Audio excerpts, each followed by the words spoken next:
Now, Oregon kids are set to go back to school in a couple of weeks, and it'll be a big change from last year's mostly virtual at-home classes. But while they were at home, some parents say that they were a bit surprised to overhear some of the things their kids were learning.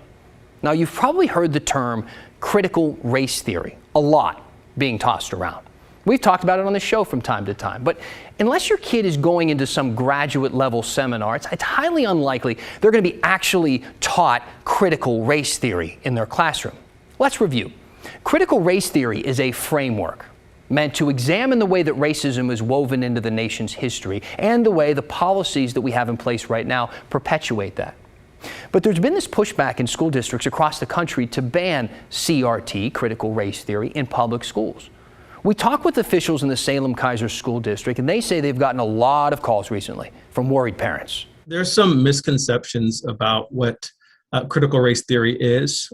For many, I think the biggest misconception is that it's a curriculum, which it isn't a curriculum within our schools. And also another misconception is that it's a white shaming or a white guilting curriculum that we're teaching.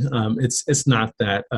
What it intends to do is, again, to show a theory that's connected to race and race relations within the context of our history. But within our schools, we don't teach critical race theory per se.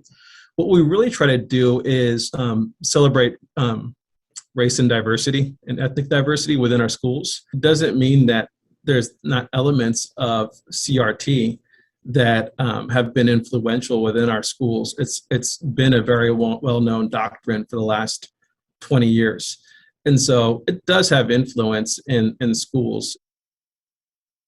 Now, your kids are going to learn about cultural diversity and about racism. Salem-Keizer says they realized a few years ago that their curriculum specifically didn't exactly represent the student body that they had. In that district alone, there are more than 80 languages that are spoken. About half of the students are ethnically diverse.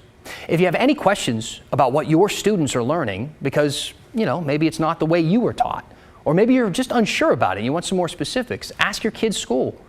Give them a call, talk to them about it, ask the teacher, or ask us, and we'll try and find out what we can for you. Use that hashtag, HeyDan.